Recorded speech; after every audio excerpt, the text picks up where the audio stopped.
I think a lot of it has to do with health. Remember, because you don't want any of the deference players playing. So it's going to be really difficult for guys who can't play in the actual preseason game. I was, you look at the who got here the latest.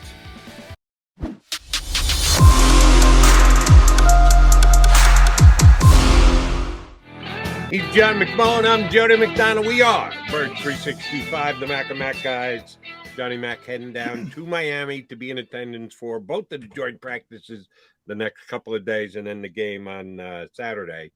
The Eagles do need to cut down to 80 players. As far as you know, John, are they going to announce the cuts ahead of time? Are they taking a player down there? How's that working I out? would not imagine, they're leaving. I don't know when they're leaving, but I can't imagine they're going to take those 5 players down to Miami and then say, "Oh, we're going to let you go and you can't practice tomorrow." So, yeah, I mean, um, they're gonna make it clear. Do you know what time the Before Eagles are leaving today? It's probably I an do unfair not, question, but I do not. But 4 o'clock is the deadline. I'm sure that they're not going to take those 5 players down to Miami. all right. So Unless unless one of them is from Miami, maybe they give them a ride home. give them a But ride. yeah, That'd be very nice of them. yeah, All right. Speaking of, if one of them, I need you to tell me who those 5 are going to be. It's again, yeah. I think a lot of it has to do with health. Remember, because you don't want any of the deference players playing. So it's going to be really difficult for guys who can't play in the actual preseason game. I was, you look at the who got here the latest.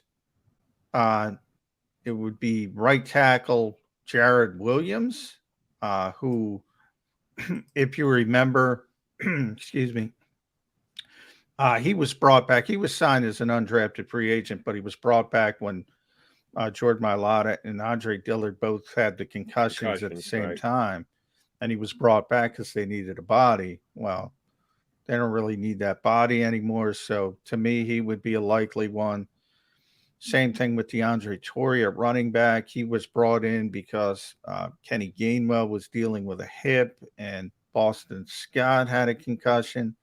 Now those guys are back, and even though Miles is sort of out with the hamstring, you can get through a game with a little bit of Boston Scott and a lot of Jason Huntley and Kennedy Kennedy Brooks. Brooks. So he would be a likely guy to me. Then I start looking at other positions, cornerback. They have so many cornerbacks. Um, and I think Josh Jobe has kind of made his run toward the roster, and um, also bringing in Ugo Amadi, hat tip to Rob Amadi, who will be here tomorrow, I believe, on the program, Joe. Correct. Um, they've kind of shifted that cornerback position because Ugo has played corner. He hasn't played safety at all. He's played corner. And so I look at the back end of that group and I see Josh Blackwell and Mario Goodrich, the undrafted kids, and I say one of those is probably going to go. They have more outside corners than inside corners, so maybe I pick Goodrich, but it could be either one. Um, Christian Ellis, I thought he was a candidate to go from 90 to 85 because he hasn't been healthy, and he's still not healthy. And unless he's ready to go. So he's a guy who's not going to be able to play in the game. So unless he's back tomorrow at practice, he could be a waived injured candidate. Would I think be the more likely situation for him? And then wide receiver.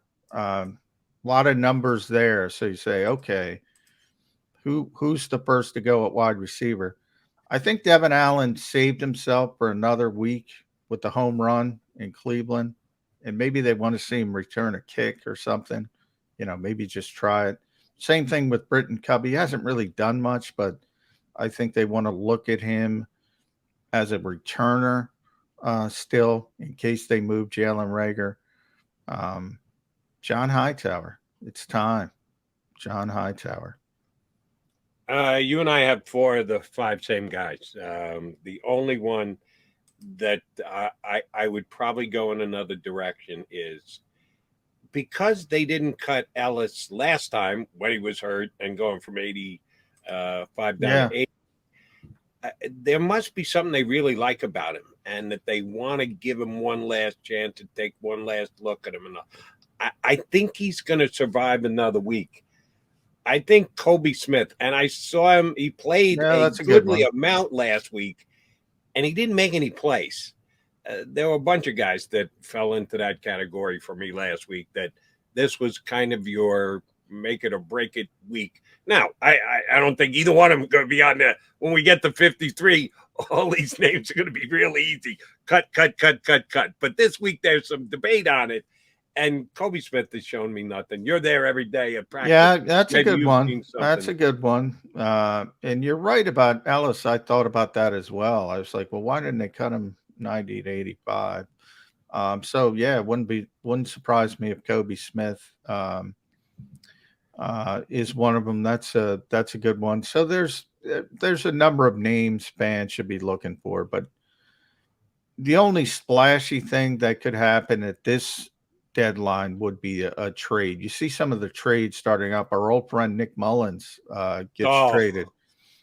Big Jody. How bad are the Vikings? Oh, they're backup quarterbacks. And I know you're a Cousins guy, and you're right. He's a high volume guy. And, well, no, Cousins ain't the issue. It's the issue if he gets hurt. But I'm taking it the next step about the Eagles playing the Vikings week 2. If Cousins goes down, the Eagles are going to win by 4 touchdowns. Yeah. Nick Mullins can't play. How do you actually give up? I know it's only a conditional 7, but how do you give up a pick for a guy like that? I'd rather wait a week and reach the net off the waiver wire than to trade for Nick Mullins. That's how bad their backup quarterback situation is. Yeah, a lot of people don't realize. I mean, they have Sean Mannion and Kellen Mond, who has just been an abject disaster as a 3rd-round pick. And that's one I was right about. Everyone say you take the victory lap, you take yours, I take mine. We don't do it often. Yeah. But when we want to do it, we do it. Yeah. I didn't think Kellen. Yeah, you could take. And people liked him coming out in the draft. Yeah. Oh, he should have been drafted higher. No, he shouldn't have. And now we've seen why he went as low as he did. And for my money, he was even drafted a little higher where the Vikings took him than I. Yeah, I think the one thing when they drafted him, everybody's like, "Well, Mike Zimmer's a defensive guy. He doesn't pay attention to the offense." Now they have Kevin O'Connell, who's been touched by the hand of the grace of God, Sean McVay, and he can't do anything with him. So that tells you all you need to know there. Nick Mullins was out in San Francisco with the GM. It's one of those things. He was in Cleveland as well with Quezzy, so he knows him. It's one of those things. But also, Cody Long got traded. Cody Long got traded from Buffalo to Arizona. So those trades are starting to bubble up, is what I was trying to say. So be on the lookout for the Jalen Reagor stuff. It could happen anytime from this point forward. And I get the point you made about some of the people with the Vikings have a familiarity with Nick Mullins. Don't you ever get like a bad vibe from a guy? Like you had him and you saw him play and you was around and you go, oh, spit, this guy can't play. I'm not picking him up. Just because you had him previously, it means you're obligated to make the same mistake again when you acquired him the first time? Really? Doesn't mean you're obligated. It just means, yeah. I mean, there's a lot of bad backup quarterbacks. I don't think people realize, like I always say, I don't think people realize how many bad backup quarterbacks there are. I don't think people realize how many bad offensive lines there are in this league. And the Eagles have the luxury of having a really deep offensive line, a really good backup quarterback.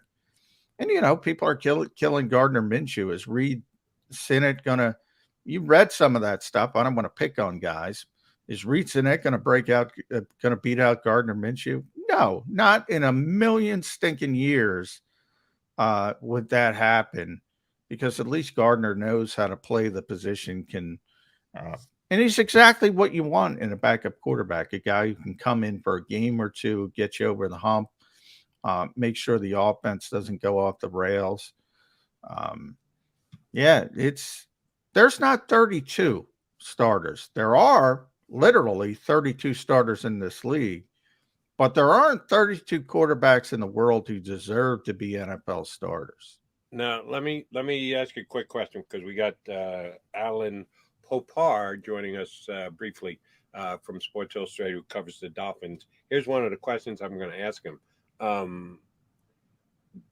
I had never heard of Chris Streveler before, from South Dakota.